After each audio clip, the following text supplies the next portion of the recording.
So I want to think about the eternity of God.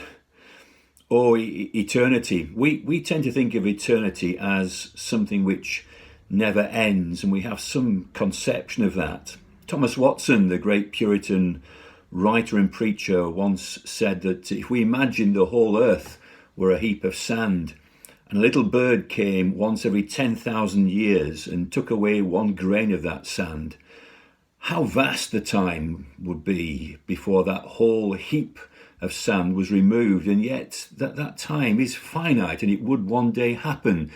But eternity, it never ends. A.W. Tozer said, imagine that there's an infinite roll of paper, and time would be just a little line drawn on that piece of paper. But the eternity of God is quite different, It has no end, certainly, but it had no beginning, and we find that hard to conceive. God had no beginning. Eternity is unique to God.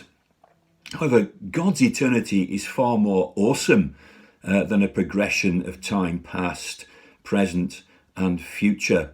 For God is the eternal present. God chooses this name, I am that I am. He has, in a sense, no past and no future.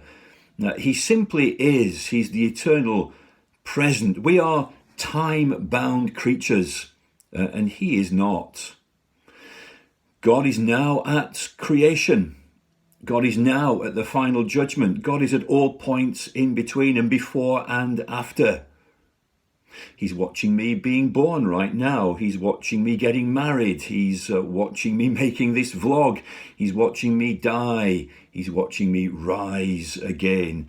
He is all times, and yet he's confined to no time. He dwells in the vastness of eternity. He is the great I am. And this is something of the eternity of God.